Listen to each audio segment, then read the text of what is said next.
ಸ್ನೇಹಿತರೆ, ನಾನಿವತ್ತು ನಿಮಗೆ ಎಕ್ಸ್ಪ್ಲೇನ್ ಮಾಡ್ತಿರೋ ಮೂವಿ ಮೊನ್ನೆ ತಾನೆ ಬಿಡುಗಡೆಯಾಗಿರುವ Janaki versus state of Kerala ಎಂಬ ಮಲಯಾಳಂ ಭಾಷೆಯ ಮಿಸ್ಟರಿ ಹಾಗೂ ಕ್ರೈಮ್ ಥ್ರಿಲ್ಲರ್ ಚಿತ್ರ. ಈ ಮೂವಿಯ ಕಾನ್ಸೆಪ್ಟ್ ಏನಂದ್ರೆ, ಚಿತ್ರದ ಹೀರೋಯಿನ್ ಆಗಿರುವ ಜಾನಕಿ ಬೆಂಗಳೂರಲ್ಲಿ ಐಟಿ ಕೆಲಸ ಮಾಡ್ತಿರ್ತಾಳೆ. ಒಂದು ದಿನ ಹಬ್ಬಕ್ಕೆ ಅಂತ ತನ್ನ ಸ್ವಂತ ಊರಾಗಿದ್ದ ಕೇರಳಕ್ಕೆ ತನ್ನ ಫ್ರೆಂಡ್ಸ್ ಗಳ ಜೊತೆ ಹೋಗಿರ್ತಾಳೆ. ಆಗ ತನ್ನ ಫ್ರೆಂಡ್ಸ್ ಗಳ ಜೊತೆ ಒಂದು ಬೇಕರಿಗೆ ತಿಂಡಿ ತಿನ್ನೋದಕ್ಕೆ ಅಂತ ಹೋಗಿದ್ದಾಗ ತನ್ನ ಫೋನ್ ಅನ್ನ ಮರೆತು ಅಲ್ಲೇ ಬಿಟ್ಟು ಬಂದು ಬಿಟ್ಟಿರ್ತಾಳೆ. ಸ್ವಲ್ಪ ಸಮಯದ ನಂತರ ತನ್ನ ಫೋನ್ ನೆನಪಾಗಿ ಅದನ್ನ ತೆಗೆದುಕೊಳ್ಬೇಕು ಅಂತ ವಾಪಸ್ ಹೋಗಿದ್ದಾಗ ಒಬ್ಬ ನಿಗೂಢ ವ್ಯಕ್ತಿ ಈಕೆಯ ಮೇಲೆ ಅತ್ಯಾಚಾರ ಮಾಡಿಬಿಡ್ತಾನೆ. ಆದರೆ ಜಾನಕಿಗೆ ಮಾತ್ರ ತನ್ನ ಮೇಲೆ ಅತ್ಯಾಚಾರ ಮಾಡಿದ್ಯಾರು ಆ ಸಮಯದಲ್ಲಿ ಏನಾಗಿತ್ತು ಅಂತ ಒಂಚೂರು ಕೂಡ ನೆನಪಿರೋದಿಲ್ಲ. ಹಾಗೂ ತನ್ನ ಮಗಳಿಗೆ ನ್ಯಾಯ ಕೊಡಿಸಬೇಕು ಅಂತ ಪ್ರಯತ್ನ ಪಡ್ತಿದ್ದ ಜಾನಕಿಯ ತಂದೆ ಪೊಲೀಸ್ ಸ್ಟೇಷನ್ ನ ಮುಂದೆನೆ ನಿಗೂಢವಾಗಿ ಸತ್ತು ಹೋಗ್ತಾನೆ. ಸೊ ಚಿತ್ರದಲ್ಲಿ ಮುಂದೇನಾಯ್ತು, ಜಾನಕಿಯ ಮೇಲೆ ಅತ್ಯಾಚಾರ ಮಾಡಿದ್ಯಾರು ಹಾಗೂ ಆ ಸಮಯದಲ್ಲಿ ಆಕೆಗೆ ಏನಾಗಿತ್ತು? ಚಿತ್ರದ ಹೀರೋ ಆಗಿರುವ ಲಾಯರ್ ಡೇವಿಡ್ ಈ ಕೇಸನ್ನ ಇನ್ವೆಸ್ಟಿಗೇಷನ್ ಮಾಡ್ತಾ ಹೋದಾಗ ರಿವೀಲ್ ಆಗುವ ಬ್ಯಾಕ್ ಟು ಬ್ಯಾಕ್ ಟ್ವಿಸ್ಟ್ ಗಳಾದ್ರೂ ಏನೆಂಬುದನ್ನ ಈ ವಿಡಿಯೋದಲ್ಲಿ ನೋಡ್ತಾ ಹೋಗೋಣ.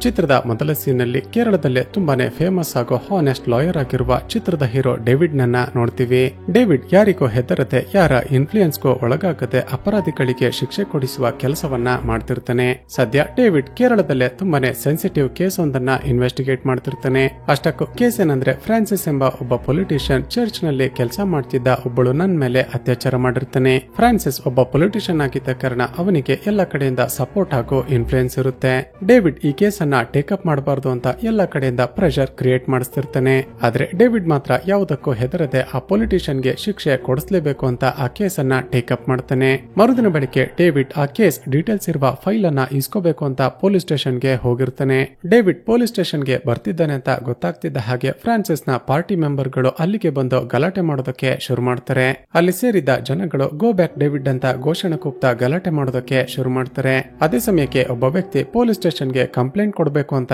ಬಂದಿರ್ತಾನೆ. ಆದ್ರೆ ಅಲ್ಲಿ ಸೆಕ್ಯೂರಿಟಿಗೆ ಅಂತ ಇದ್ದ ಪೊಲೀಸರು ಈತ ಕೂಡ ಪ್ರೊಟೆಸ್ಟರೇ ಇರಬೇಕು ಅಂತ ಅವನನ್ನ ಹಿಂದಕ್ಕೆ ತಳ್ಳಿ ಬಿಡ್ತಾರೆ. ಆ ಗಲಾಟೆಯಲ್ಲಿ ಆ ವ್ಯಕ್ತಿ ಕೆಳಗಡೆ ಬಿದ್ದು ಬಿಡ್ತಾನೆ. ಅಷ್ಟರಲ್ಲೇ ಪೊಲೀಸರು ಲಾಠಿ ಚಾರ್ಜ್ ಮಾಡಿದ ಕಾರಣ ಜನಗಳು ಇವನನ್ನ ತುಳಿದುಕೊಂಡೇ ಹೊರಟು ಹೋಗ್ತಾರೆ. ಹೀಗೆ ಕಾಲ್ ತುಳಿತ ಆದ ಕಾರಣ ಆ ವ್ಯಕ್ತಿಗೆ ತುಂಬಾನೇ ಗಾಯಗಳಾಗಿ ಪ್ರಜ್ಞೆ ತಪ್ಪಿ ಬಿದ್ದು ಬಿಡ್ತಾನೆ. ಸ್ವಲ್ಪ ಸಮಯದ ನಂತರ ಈತ ಬಿದ್ದಿರೋದನ್ನ ನೋಡಿದ ಪೊಲೀಸರು ತಕ್ಷಣವೇ ಅವನನ್ನ ಕರೆದುಕೊಂಡು ಹೋಗಿ ಹಾಸ್ಪಿಟಲ್ಗೆ ಅಡ್ಮಿಟ್ ಮಾಡ್ತಾರೆ. ಈ ವಿಷಯ ಗೊತ್ತಾಗಿ ತಕ್ಷಣವೇ ಸಬ್ ಇನ್ಸ್ಪೆಕ್ಟರ್ ಆ ವ್ಯಕ್ತಿಯ ಬಗ್ಗೆ ವಿಚಾರಿಸೋದಕ್ಕೆ ಅಂತ ಹಾಸ್ಪಿಟಲ್ಗೆ ಬರ್ತಾನೆ. ಆದ್ರೆ ಶಾಕಿಂಗ್ಲಿ ಕಾಲ್ ತುಳಿತದಲ್ಲಿ ತುಂಬಾನೇ ಗಾಯವಾಗಿದ್ದ ಆ ವ್ಯಕ್ತಿ ಹಾಸ್ಪಿಟಲ್ಗೆ ಬರೋದಕ್ಕೂ ಮುಂಚೆನೆ ಸತ್ತೋಗಿರ್ತಾನೆ. ಈ ವಿಷಯ ನ್ಯೂಸ್ ಚಾನೆಲ್ ಗಳಿಗೆ ಗೊತ್ತಾಗಿ ಅವರು ಇದನ್ನ ಬೇರೆ ರೀತಿನೇ ಟೆಲಿಕಾಸ್ಟ್ ಮಾಡೋದಕ್ಕೆ ಶುರು ಮಾಡ್ತಾರೆ. ಪೊಲೀಸರು ಬೇಡ ಅಂದ್ರೂ ಕೂಡ ಡೇವಿಡ್ ಪೊಲೀಸ್ ಸ್ಟೇಷನ್ ಬಳಿ ಬಂದಿದ್ದಕ್ಕೇನೆ ಆ ವ್ಯಕ್ತಿಯ ಸಾವಾಯಿತು ಅಂತ ಟೆಲಿಕಾಸ್ಟ್ ಮಾಡಿಬಿಡ್ತಾರೆ. ಮತ್ತೊಂದು ಕಡೆ ಚಿತ್ರದ ಹೀರೋಯಿನ್ ಆಗಿರುವ ಜಾನಕಿಗೆ ತನ್ನ ತಂದೆ ಸತ್ತೋದ್ರು ಅಂತ ಗೊತ್ತಾಗಿ ಹಾಸ್ಪಿಟಲ್ಗೆ ಬಂದು ತುಂಬಾನೇ ಅಳೋದಕ್ಕೆ ಶುರು ಮಾಡ್ತಾಳೆ. ಆಗ ಆ ಲೇಡಿ ಡಾಕ್ಟರ್ ಸಬ್ ಇನ್ಸ್ಪೆಕ್ಟರ್ಗೆ ಒಂದು ಶಾಕಿಂಗ್ ವಿಷಯವನ್ನ ಹೇಳ್ತಾಳೆ.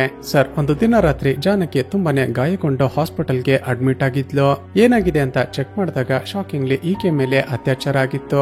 ಇದರ ಬಗ್ಗೆನೆ ಜಾನಕಿಯ ತಂದೆ ಪೊಲೀಸ್ ಸ್ಟೇಷನ್ಗೆ ಕಂಪ್ಲೇಂಟ್ ಕೊಡಬೇಕು ಅಂತ ಬಂದಿದ್ರು. ಆದ್ರೆ ಅಲ್ಲಿ ನೋಡಿದ್ರೆ ಗಲಾಟೆಯಾಗಿ ಕಾಲ್ ತುಳಿತದಲ್ಲಿ ಜಾನಕಿಯ ತಂದೆ ಸತ್ತು ಹೋಗಿದ್ದಾರೆ. ಈ ಕಡೆ ಜಾನಕಿ ತನ್ನ ಮೇಲೆ ಆದ ಅತ್ಯಾಚಾರ ಒಂದು ಕಡೆ ಆದ್ರೆ, ಈಗ ತನ್ನ ತಂದೆಯನ್ನ ಕೂಡ ಕಳೆದುಕೊಂಡು ಅದೇ ನೋವಲ್ಲಿ ಒಂದು ರೀತಿ ಡಿಪ್ರೆಷನ್ಗೆ ಹೊರಟು ಹೋಗ್ತಾಳೆ. ಮತ್ತೊಂದು ಕಡೆ ಡೇವಿಡ್ ಮಾತ್ರ ಎಷ್ಟೇ ಪ್ರಾಬ್ಲಮ್ ಆದ್ರೂ ಕೂಡ ತಾನು ಟೇಕಪ್ ಮಾಡಿದ್ದ ನನ್ನ ಕೇಸನ್ನ ಬಿಡೋದಿಲ್ಲ.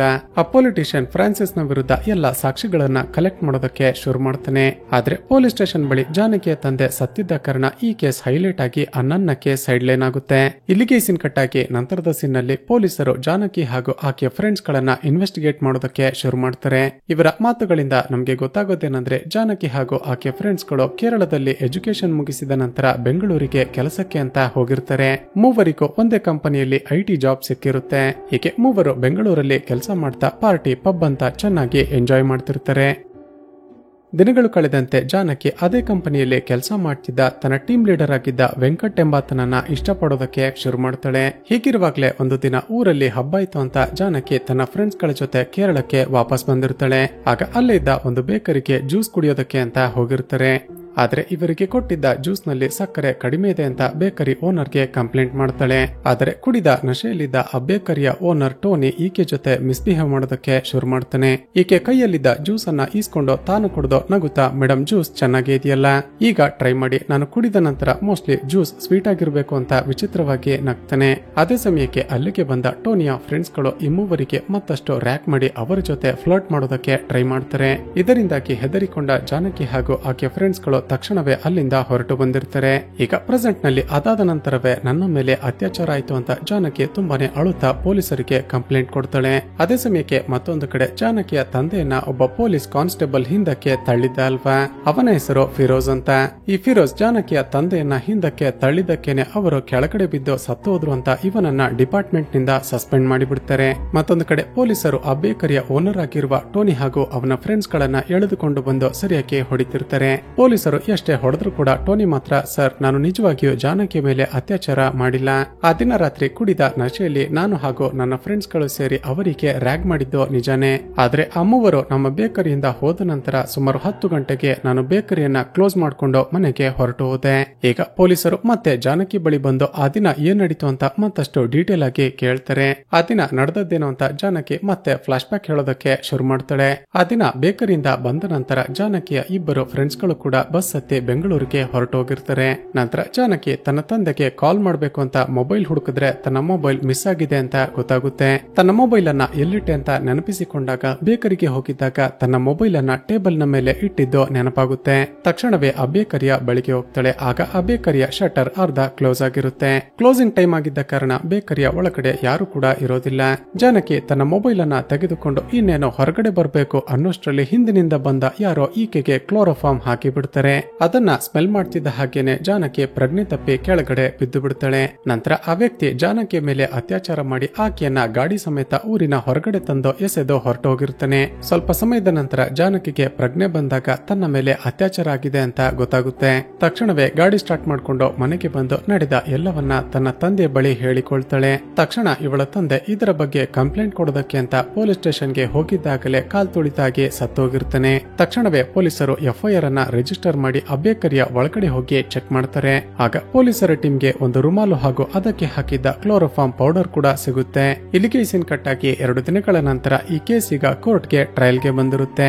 ಜಾನಕಿ ಪರ ವಾದ ಮಾಡ್ತಿದ್ದ ಒಬ್ಬರು ಸೀನಿಯರ್ ಲಾಯರ್ ಎಲ್ಲ ಎವಿಡೆನ್ಸ್ ಗಳನ್ನ ಕೋರ್ಟ್ ನ ಮುಂದೆ ಇಟ್ಟು ತಪ್ಪಿತಸ್ಥರಿಗೆ ಶಿಕ್ಷೆ ಆಗ್ಬೇಕು ಅಂತ ವಾದ ಮಾಡ್ತಾರೆ. ಆದ್ರೆ ಅಷ್ಟರಲ್ಲೇ ಲಾಯರ್ ಡೇವಿಡ್ ಅಲ್ಲಿಗೆ ಬರ್ತಾನೆ. ಕಾರಣವೇನೆಂದ್ರೆ ಒಬ್ಬಳು ಚರ್ಚ್ ನ ನನ್ಗೆ ನ್ಯಾಯ ಕೊಡಿಸಬೇಕು ಅಂತ ಡೇವಿಡ್ ವಾದ ಮಾಡ್ತಿದ್ದ ಅಲ್ವಾ.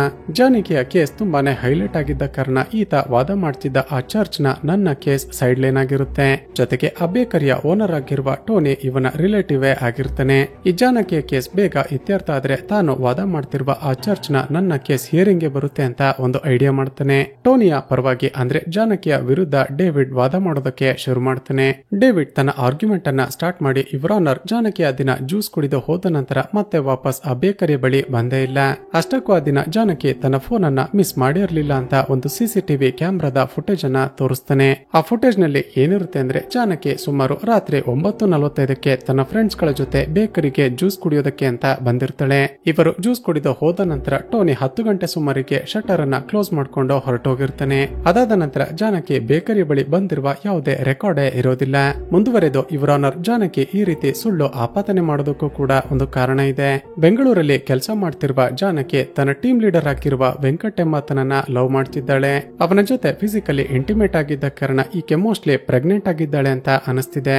ಯಾಕಂದ್ರೆ ಈಕೆ ಮೊಬೈಲ್ ನ ಸರ್ಚ್ ಹಿಸ್ಟರಿಯನ್ನ ಚೆಕ್ ಮಾಡಿದಾಗ ಹೌ ಟು ಅವಾಯ್ಡ್ ಪ್ರೆಗ್ನೆನ್ಸಿ ಅಂತ ಎಲ್ಲ ಸರ್ಚ್ ಮಾಡಿದ್ದಾಳೆ. ಹಾಗೂ ಜಾನಕಿ ಬೆಂಗಳೂರಲ್ಲಿ ಗ್ರೇಸಿ ಎಂಬ ಒಬ್ಬರು ಡಾಕ್ಟರ್ ನನ್ನ ಮೀಟ್ ಮಾಡಿ ಅಬಾರ್ಷನ್ ಬಗ್ಗೆ ಕೂಡ ಡಿಸ್ಕಸ್ ಮಾಡಿದ್ದಾರೆ ಅಂತ ರೆಕಾರ್ಡ್ಸ್ ಅನ್ನ ತೋರಿಸ್ತಾನೆ. ಮುಂದುವರೆದು ಯುವರ್ ಆನರ್, ತಾನು ಪ್ರೆಗ್ನೆಂಟ್ ಆಗಿರುವ ವಿಚಾರ ತನ್ನ ತಂದೆಗೆ ಗೊತ್ತಾಗಬಾರ್ದು ಅಂತ ಜಾನಕಿ ತನ್ನ ಮೇಲೆ ಅತ್ಯಾಚಾರ ಆಗಿದೆ ಅಂತ ವಿಕ್ಟಿಮ್ ರೀತಿ ನಾಟಕ ಮಾಡ್ತಿದ್ದಾಳೆ.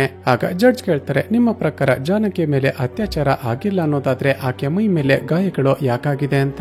ಅದಕ್ಕೆ ಡೇವಿಡ್ ಹೇಳ್ತಾನೆ, ಯುವರ್ ಆನರ್, ಜಾನಕಿ ಮೊದಲೇ ಬೆಂಗಳೂರಲ್ಲಿ ಕೆಲಸ ಮಾಡ್ತಿದ್ಲು.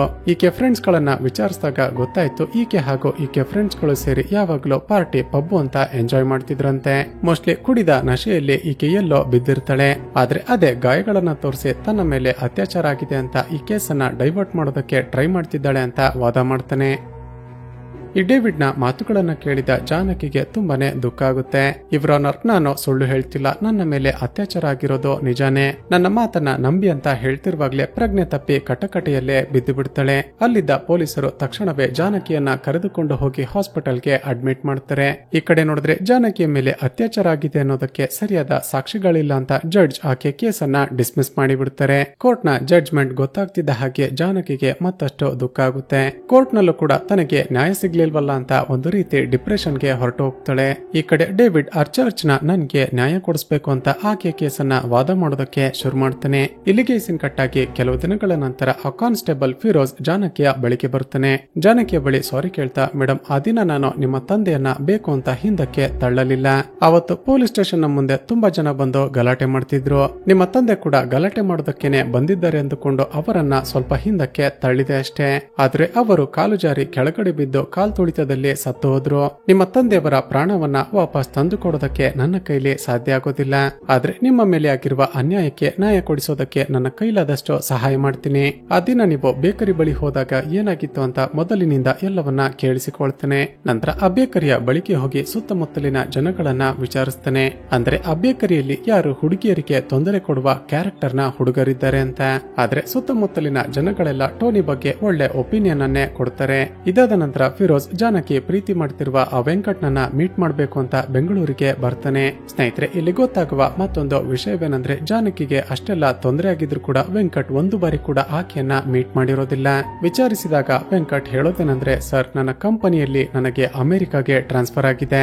ಇನ್ನೇನು ಕೇವಲ 15 ದಿನದಲ್ಲಿ ನಾನು ಅಮೆರಿಕಾಗೆ ಹೋಗ್ಬೇಕು. ಹೀಗಿರುವಾಗ ನಾನು ಕೋರ್ಟು ಕೇಸು ಅಂತ ಓಡಾಡಿದ್ರೆ ನನ್ನ ವೀಸಾಗೆ ಪ್ರಾಬ್ಲಮ್ ಆಗುತ್ತೆ.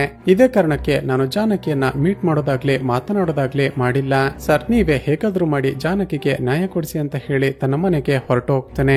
ಈ ವೆಂಕಟ್ನ ಬಿಹೇವಿಯರ್ ನೋಡಿದ ಫಿರೋಜ್ಗೆ ಅವನ ಮೇಲೆ ಅನುಮಾನ ಶುರುವಾಗುತ್ತೆ. ತಕ್ಷಣ ಜಾನಕಿಯ ಮೇಲೆ ಅತ್ಯಾಚಾರ ಆದ ಆ ಸಮಯದಲ್ಲಿ ಸುತ್ತಮುತ್ತ ಇದ್ದ ಸಿಸಿಟಿವಿ ಕ್ಯಾಮೆರಾಗಳ ಫುಟೇಜ್ ಅನ್ನ ಚೆಕ್ ಮಾಡ್ತಾನೆ. ಶಾಕಿಂಗ್ಲಿ ಸುಮಾರು ರಾತ್ರಿ ಹೊತ್ತು 10:15ಕ್ಕೆ ವೆಂಕಟ್ ಕೂಡ ಆ ಬೇಕರಿಯ ಬಳಿ ಬಂದಿರ್ತಾನೆ.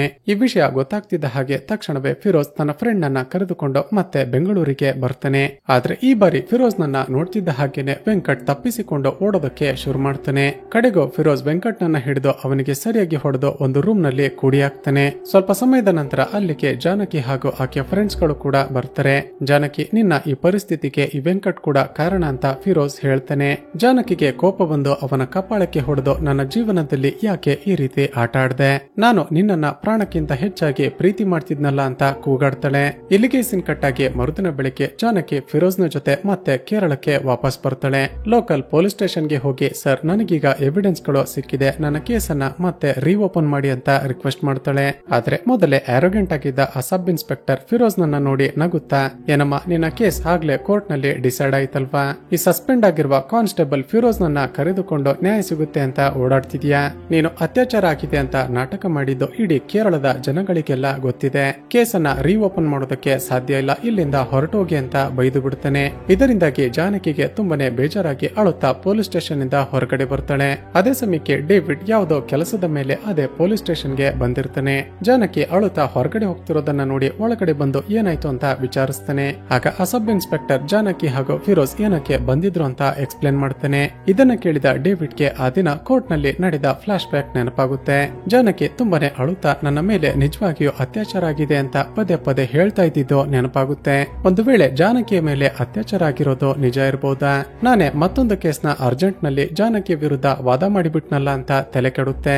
ಒಂದು ವೇಳೆ ಆ ಹುಡುಗಿಯ ಮೇಲೆ ಅತ್ಯಾಚಾರ ಆಗಿರೋದೇ ನಿಜ ಆದ್ರೆ ಆಕೆಗೆ ನ್ಯಾಯ ಕೊಡಿಸಬೇಕು ಅಂತ ತಾನೇ ಪೊಲೀಸ್ ಸ್ಟೇಷನ್ಗೆ ಹೋಗಿ ಕೇಸನ್ನ ರೀಓಪನ್ ಮಾಡಿಸ್ತಾನೆ. ನಂತರ ಕಾನ್ಸ್ಟೇಬಲ್ ಫಿರೋಜ್ ನನ್ನ ಮೀಟ್ ಮಾಡಿ ಜಾನಕಿ ಜೊತೆ ಆ ದಿನ ಏನೇನ್ ನಡೀತು ಅಂತ ಮೊದಲಿನಿಂದ ಎಲ್ಲವನ್ನ ತಿಳಿದುಕೊಳ್ತಾನೆ. ನಂತರ ಟೋನಿಯ ಬೇಕರಿ ಹಾಗೂ ಬೇಕರಿಯ ಸುತ್ತಮುತ್ತ ಇರುವ ಮನೆಗಳ ಸಿಸಿಟಿವಿ ಕ್ಯಾಮೆರಾದ ಫುಟೇಜ್ ಅನ್ನ ಚೆಕ್ ಮಾಡ್ತಾನೆ. ಆ ಫುಟೇಜ್ ಅಲ್ಲಿ ಟೋನಿ ಆ ದಿನ ಹೇಳಿದ ಹಾಗೆ ರಾತ್ರಿ ಹೊತ್ತು ಸುಮಾರು 10 ಗಂಟೆಗೆ ಬೇಕರಿಯನ್ನ ಕ್ಲೋಸ್ ಮಾಡಿಕೊಂಡು ಆತ ಮನೆಗೆ ಹೊರಟೋಗಿರ್ತಾನೆ. ಆದ್ರೆ ಸ್ವಲ್ಪ ಸಮಯದ ನಂತರ ಅದೇ ರಸ್ತೆಯಲ್ಲಿ ಒಂದು ಕಾರ್ ಪಾಸ್ ಆಗಿರುತ್ತೆ. ಆ ಕಾರಿನ ಮಿರರ್ ಅನ್ನ ಸೂಕ್ಷ್ಮವಾಗಿ ಗಮನಿಸಿದಾಗ ಒಂದು ವಿಷಯ ಗೊತ್ತಾಗುತ್ತೆ. ಅದೇನಂದ್ರೆ ಟೋನಿ 10 ಗಂಟೆ ಸುಮಾರಿಗೆ ಬೇಕರಿಯನ್ನ ಕ್ಲೋಸ್ ಮಾಡ್ಕೊಂಡು ಹೋಗಿದ್ದ ಅಲ್ವಾ. ಆತ ಹೋಗಿ ಸ್ವಲ್ಪ ಸಮಯದ ನಂತರ ಬೇಕರಿಯ ಶಟರ್ ಅರ್ಧ ಓಪನ್ ಆಗುತ್ತೆ. ಅದೇ ಸಮಯಕ್ಕೇನೆ ಜಾನಕಿ ತನ್ನ ಫೋನ್ ಅನ್ನ ತೆಗೆದುಕೊಳ್ಬೇಕು ಅಂತ ವಾಪಸ್ ಬೇಕರಿಯ ಬಳಿಗೆ ಬಂದಿರ್ತಾಳೆ.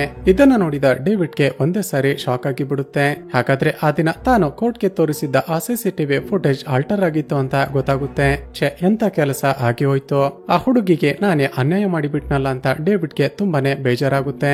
ಆದ್ರೆ ಈ ಹಿಂದೆ ಡೇವಿಡ್ ಜಾನಕಿ ವಿರುದ್ಧ ವಾದ ಮಾಡಿದ ಕಾರಣ ಮತ್ತೆ ಆಕೆ ಕೇಸನ್ನ ಈತ ಟೇಕಪ್ ಮಾಡೋದಕ್ಕೆ ಸಾಧ್ಯ ಇರೋದಿಲ್ಲ. ಆದ್ರೆ ಈ ಬಾರಿ ಹೇಗಾದ್ರೂ ಮಾಡಿ ಜಾನಕಿಗೆ ನ್ಯಾಯ ಕೊಡಿಸಲೇಬೇಕು ಅಂತ ತನ್ನ ಮಗಳಾಗಿದ್ದ ಲಾಯರ್ ಲೀಸಾಗೆ ಈ ಕೇಸನ್ನ ಟೇಕಪ್ ಮಾಡೋದಕ್ಕೆ ಹೇಳ್ತಾನೆ. ಹೀಗೆ ಈ ಕೇಸ್ ರಿಓಪನ್ ಆಗಿ ಮತ್ತೆ ಕೆಲವು ದಿನಗಳ ನಂತರ ಕೋರ್ಟ್ಗೆ ಹಿಯರಿಂಗ್ಗೆ ಬರುತ್ತೆ. ಶಾಕಿಂಗ್ಲಿ ಜಾನಕಿ ಈಗ 4 ತಿಂಗಳ ಪ್ರೆಗ್ನೆಂಟ್ ಅಂತ ಕೋರ್ಟ್ಗೆ ಗೊತ್ತಾಗುತ್ತೆ. ಆದ್ರೆ ಜಾನಕಿ ಮಾತ್ರ ಅಳುತ್ತಾ, ಯುವರ್ ಆನರ್, ಈ ಮಗು ನನ್ನದಲ್ಲ, ನಾನು ಈ ಮಗುವಿಗೆ ತಾಯಿಯಾಗೋದಕ್ಕೆ ಇಷ್ಟಪಡೋದಿಲ್ಲ. ಒಂದು ವೇಳೆ ನಾನು ಮಗುವನ್ನ ಹೆತ್ತರೂ ಕೂಡ ಇದರ ಜವಾಬ್ದಾರಿಯನ್ನ ಸರ್ಕಾರವೇ ತೆಗೆದುಕೊಳ್ಬೇಕು. ಇದಾದ ನಂತರ ಡೇವಿಡ್ ನ ಮಗಳು ವೆಂಕಟ್ನನ್ನ ಕಟಕಟೆಗೆ ಕರೆಸಿದಾಗ ಒಂದಷ್ಟು ಶಾಕಿಂಗ್ ವಿಷಯಗಳು ಗೊತ್ತಾಗುತ್ತವೆ. ಸ್ನೇಹಿತರೆ, ಈ ವೆಂಕಟ್ ನ ಕ್ಯಾರೆಕ್ಟರ್ ಸರಿ ಇರೋದಿಲ್ಲ. ಈತ ಒಬ್ಬ ದೊಡ್ಡ ವುಮೆನೈಸರ್ ಆಗಿರ್ತಾನೆ. ತನ್ನ ಟೀಮ್ಗೆ ಯಾರಾದ್ರೂ ಹುಡುಗಿ ಹೊಸದಾಗಿ ಕೆಲಸಕ್ಕೆ ಸೇರಿಕೊಂಡ್ರೆ ಅವರ ಲ್ಯಾಪ್ಟಾಪ್ಗೆ ಹಾಗೂ ಮೊಬೈಲ್ಗೆ ಸ್ಪೈ ಸಾಫ್ಟ್ವೇರ್ ಅನ್ನ ಇನ್ಸ್ಟಾಲ್ ಮಾಡ್ತಿರ್ತಾನೆ. ಆ ಮೂಲಕ ಅವರ ಪರ್ಸನಲ್ ಇನ್ಫಾರ್ಮೇಶನ್ ಅನ್ನ ತಿಳಿದುಕೊಳ್ತಿರ್ತಾನೆ. ಜೊತೆಗೆ ಲ್ಯಾಪ್ಟಾಪ್ ಹಾಗೂ ಮೊಬೈಲ್ ನ ಕ್ಯಾಮೆರಾವನ್ನ ಕೂಡ ಹ್ಯಾಕ್ ಮಾಡಿ ಅವರ ಪರ್ಸನಲ್ ಮೂವ್ಮೆಂಟ್ಸ್ ಗಳನ್ನ ಕೂಡ ನೋಡ್ತಿರ್ತಾನೆ. ವೆಂಕಟ್ ನ ಮೊಬೈಲ್ ಅನ್ನ ಚೆಕ್ ಮಾಡಿದಾಗ ಶಾಕಿಂಗ್ಲಿ ಅವನ ಕಂಪನಿಯಲ್ಲಿ ಕೆಲಸ ಮಾಡುವ ಹಲವಾರು ಹುಡುಗಿಯರು ಸ್ನಾನ ಮಾಡ್ತಿರುವ ವಿಡಿಯೋಸ್ ಗಳಿರುತ್ತವೆ. ಹಾಗೂ ಆ ದಿನ ಜಾನಕಿ ಊರಲ್ಲಿ ಹಬ್ಬ ಇತ್ತು ಅಂತ ತನ್ನ ಫ್ರೆಂಡ್ಸ್ ಗಳ ಜೊತೆ ಕೇರಳಕ್ಕೆ ಬಂದಿದ್ಲಲ್ವಾ. ಈ ವೆಂಕಟ್ ಕೂಡ ಈ ಮೂವರನ್ನ ಫಾಲೋ ಮಾಡ್ತಾ ಅವರ ಹಿಂದೆನೆ ಕೇರಳಕ್ಕೆ ಬಂದಿರ್ತಾನೆ. ಅವರನ್ನೇ ಫಾಲೋ ಮಾಡ್ತಾ ಅವರು ಎಲ್ಲಿದ್ದಾರೆ, ಏನ್ ಮಾಡ್ತಿದ್ದಾರೆ ಅಂತ ನೋಡ್ತಿರ್ತಾನೆ. ಹಾಗೂ ಆ ದಿನ ಜಾನಕಿ ಬೇಕರಿಯಲ್ಲಿ ತನ್ನ ಮೊಬೈಲ್ ಅನ್ನ ಮರೆತು ಬಿಟ್ಟು ಹೋಗಿರ್ತಾಳಲ್ವಾ. ಮೊಬೈಲ್ ಅನ್ನ ತೆಗೆದುಕೊಳ್ಳೋದಕ್ಕೆ ಅಂತ ವಾಪಸ್ ಬಂದಾಗ ಆಕೆ ಮೇಲೆ ಅತ್ಯಾಚಾರ ಆಗ್ತಿರೋದನ್ನ ಕೂಡ ಈ ವೆಂಕಟ್ ನೋಡಿರ್ತಾನೆ. ಹಾಗೂ ಅಸಲಿಗೆ ಜಾನಕಿ ಮೇಲೆ ಅತ್ಯಾಚಾರ ಮಾಡಿದ್ದು ಯಾರು ಗೊತ್ತಾ? ಟೋನಿಯ ಬೇಕರಿಯಲ್ಲಿ ಒಬ್ಬ ನಾರ್ತ್ ಇಂಡಿಯನ್ ಹುಡುಗ ಕೆಲಸ ಮಾಡ್ತಿರ್ತಾನೆ. ಆ ದಿನ ಟೋನಿ ಸುಮಾರು 10 ಗಂಟೆ ಹೊತ್ತಿಗೆ ಬೇಕರಿಯನ್ನ ಕ್ಲೋಸ್ ಮಾಡ್ಕೊಂಡು ಹೊರಟೋಗಿರ್ತಾನೆ. ಆದ್ರೆ ಈ ಹುಡುಗ ಬೇಕರಿಯ ಶಟರ್ ಅನ್ನ ಅರ್ಧ ಓಪನ್ ಮಾಡಿ ಅಲ್ಲಿದ್ದ ಸಿಸಿಟಿವಿ ಕ್ಯಾಮೆರಾವನ್ನ ಪಕ್ಕಕ್ಕೆ ತಿರುಗಿಸಿ ಡ್ರಿಂಕ್ಸ್ ಮಾಡೋದಕ್ಕೆ ಶುರು ಮಾಡ್ತಾನೆ. ಅದೇ ಸಮಯಕ್ಕೆ ಬೇಕರಿ ಇನ್ನೂ ಕೂಡ ಓಪನ್ ಇದೆ ಅಂದುಕೊಂಡ ಜಾನಕಿ ಒಳಗಡೆ ಬಂದಿರ್ತಾಳೆ. ಮೊದಲೇ ನಶೆಯಲ್ಲಿದ್ದ ಈ ಹುಡುಗ ಸುತ್ತಮುತ್ತ ಯಾರು ಇಲ್ಲ ಅಂತ ಕನ್ಫರ್ಮ್ ಮಾಡ್ಕೊಂಡು ಜಾನಕಿಯನ್ನ ಪ್ರಜ್ಞೆ ತಪ್ಪಿಸಿ ಆಕೆ ಮೇಲೆ ಅತ್ಯಾಚಾರ ಮಾಡೇ ಬಿಡ್ತಾನೆ. ನಂತರ ಈ ವಿಷಯ ಯಾರಿಗೂ ಕೂಡ ಗೊತ್ತಾಗಬಾರ್ದು ಅಂತ ಜಾನಕಿ ಹಾಗೂ ಆಕೆ ಗಾಡಿಯನ್ನ ತೆಗೆದುಕೊಂಡು ಹೋಗಿ ಊರ ಹೊರಗಡೆ ಎಸೆದು ಬಂದಿರ್ತಾನೆ. ಈಗ ಜಾನಕಿಯ ಮೇಲೆ ಅತ್ಯಾಚಾರ ಮಾಡಿದ್ದ ಆ ನಾರ್ತ್ ಇಂಡಿಯನ್ ಹುಡುಗನನ್ನ ಡೇವಿಡ್ ಹಾಗೂ ಪೊಲೀಸರು ಹುಡುಕೋದಕ್ಕೆ ಶುರು ಮಾಡ್ತಾರೆ. ಆ ದಿನ ಊರಲ್ಲಿ ಮತ್ತೊಂದು ಹಬ್ಬ ಇದ್ದ ಕಾರಣ ಆ ನಾರ್ತ್ ಇಂಡಿಯನ್ ಹುಡುಗ ಹೆಂಗಸರ ರೀತಿ ವೇಷ ಹಾಕೊಂಡು ಡ್ಯಾನ್ಸ್ ಮಾಡ್ತಿರ್ತಾನೆ. ಪೊಲೀಸರು ಅವನನ್ನ ಅರೆಸ್ಟ್ ಮಾಡೋದಕ್ಕೆ ಅಂತ ಹೋದ್ರೆ ಆತ ಪೊಲೀಸರಿಗೇನೆ ಸರಿಯಾಗಿ ಹೊಡೆದು ಬಿಡುತ್ತಾನೆ. ಕೊನೆಗೆ ಡೇವಿಡ್ ಅಲ್ಲಿಗೆ ಹೋಗಿ ಅವನಿಗೆ ಸರಿಯಾಗಿ ಹೊಡೆದು ಪೊಲೀಸ್ ಸ್ಟೇಷನ್ಗೆ ಎಳೆದುಕೊಂಡು ಬರ್ತಾನೆ. ಇಲ್ಲಿಗೆ ಸೀನ್ ಕಟ್ಟಾಗಿ ಚಿತ್ರದ ಕತೆ ಈಗ ಮತ್ತೆ ಕೋರ್ಟ್ ನಲ್ಲಿ ಓಪನ್ ಆಗುತ್ತೆ. ಜಾನಕಿ ಮೇಲೆ ಅತ್ಯಾಚಾರ ಮಾಡಿರೋದು ಆ ನಾರ್ತ್ ಇಂಡಿಯನ್ ಹುಡುಗನೇ. ಆದ್ರೆ ಜಾನಕಿಯ ಹೊಟ್ಟೆಯಲ್ಲಿ ಹುಟ್ಟುವ ಮಗುವಿನ ಜವಾಬ್ದಾರಿಯನ್ನ ಸರ್ಕಾರ ತೆಗೆದುಕೊಳ್ಳೋದಿಲ್ಲ ಅಂತ ಜಡ್ಜ್ ಹೇಳ್ತಾರೆ. ಅಲ್ಲೇ ಕೂತಿದ್ದ ಡೇವಿಡ್ ಬೇರೆ ದಾರಿ ಇಲ್ಲದೆ ತಾನೇ ವಾದ ಮಾಡೋದಕ್ಕೆ ಶುರು ಮಾಡ್ತಾನೆ. ಯುವರ್ ಆನರ್, ಜಾನಕಿ ಪ್ರೆಗ್ನೆಂಟ್ ಆಗಿರೋದು ಆಕೆಯ ಪರ್ಮಿಷನ್ ಇಲ್ಲದೇನೆ. ಇದರಲ್ಲಿ ಜಾನಕಿಯ ತಪ್ಪು ಏನು ಕೂಡ ಇಲ್ಲ. ಆಕೆಯ ಮೇಲೆ ಅತ್ಯಾಚಾರ ಮಾಡಿ ತಪ್ಪನ್ನ ಮಾಡಿರೋದು ಆ ನಾರ್ತ್ ಇಂಡಿಯನ್ ಹುಡುಗ. ಈ ಹಿಂದೆ ಜಾನಕಿಗೆ ನ್ಯಾಯ ಕೊಡಿಸೋದಕ್ಕೆ ನಮ್ಮ ಲಾ ಸಿಸ್ಟಮ್ ಫೇಲ್ ಆಯ್ತು. ಆಗಲೇ ಜಾನಕಿಗೆ ನ್ಯಾಯ ಸಿಕ್ಕಿದ್ರೆ ಆಕೆ ತನಗೆ ಅಬಾರ್ಷನ್ ಅನ್ನ ಕೂಡ ಮಾಡಿಸಿಕೊಳ್ತಿದ್ಲು. ಹೀಗಾಗಿ ಜಾನಕಿಗೆ ಹುಟ್ಟುವ ಮಗುವಿನ ಜವಾಬ್ದಾರಿಯನ್ನ ರಾಜ್ಯ ಸರ್ಕಾರವೇ ತೆಗೆದುಕೊಳ್ಬೇಕು ಅಂತ ತುಂಬಾನೇ ಸಾಲಿಡ್ ಆಗಿ ವಾದ ಮಾಡ್ತಾನೆ. ಹೀಗೆ ಎರಡು ಕಡೆಯ ವಾದವನ್ನ ಆಲಿಸಿದ ನಂತರ ಜಡ್ಜ್ ಕಡೆಗೂ ಜಾನಕಿಗೆ ಹುಟ್ಟುವ ಮಗುವಿನ ಜವಾಬ್ದಾರಿಯನ್ನ ಸರ್ಕಾರವೇ ತೆಗೆದುಕೊಳ್ಬೇಕು ಅಂತ ಜಡ್ಜ್ಮೆಂಟ್ ಅನ್ನ ಪಾಸ್ ಮಾಡ್ತಾರೆ. ಆ ಮೂಲಕ ಡೇವಿಡ್ ಜಾನಕಿಗೆ ನ್ಯಾಯವನ್ನ ಕೊಡಿಸೋದ್ರ ಜೊತೆಗೆ ಆ ಹುಡುಗನಿಗೆ ಕಠಿಣವಾದ ಶಿಕ್ಷೆಯನ್ನ ಕೂಡ ಕೊಡಿಸ್ತಾನೆ. ಮತ್ತೊಂದು ಕಡೆ ಈ ಡೇವಿಡ್ ಒಂದು ಚರ್ಚ್ ನ ನನ್ನ ಕೇಸನ್ನ ಕೂಡ ಹ್ಯಾಂಡಲ್ ಮಾಡ್ತಿದ್ದ ಅಲ್ವಾ. ಆ ಕೇಸ್ ನಲ್ಲೂ ಕೂಡ ಅತ್ಯಾಚಾರ ಮಾಡಿದ್ದ ಆ ಫ್ರಾನ್ಸಿಸ್ಗೂ ಕೂಡ ಶಿಕ್ಷೆ ಆಗುತ್ತೆ. ಹಾಗೂ ಡಿಪಾರ್ಟ್ಮೆಂಟ್ ನಿಂದ ಸಸ್ಪೆಂಡ್ ಆಗಿದ್ದ ಫಿರೋಜ್ ಮತ್ತೆ ತನ್ನ ಡ್ಯೂಟಿಗೆ ಸೇರಿಕೊಳ್ತಾನೆ. ಹಾಗೂ ಇಲ್ಲಿಗೆ ಈ ಚಿತ್ರ ಮುಕ್ತಾಯವಾಗುತ್ತೆ. ಸ್ನೇಹಿತರೆ, ಚಿತ್ರದ ಕತೆ ಇಷ್ಟವಾಗಿದ್ರೆ ಈ ವಿಡಿಯೋಗೆ ಒಂದು ಲೈಕ್ ಮಾಡಿ ಶೇರ್ ಮಾಡೋದನ್ನ ಮರೆಯಬೇಡಿ. ಇದೇ ರೀತಿಯ ವಿಡಿಯೋಸ್ಗಾಗಿ ಈ ಚಾನೆಲ್ ಅನ್ನ ಸಬ್ಸ್ಕ್ರೈಬ್ ಮಾಡಿಕೊಂಡು ಪಕ್ಕದಲ್ಲೇ ಇರುವ ಬೆಲ್ ಐಕಾನ್ ಅನ್ನ ಕ್ಲಿಕ್ ಮಾಡಿ.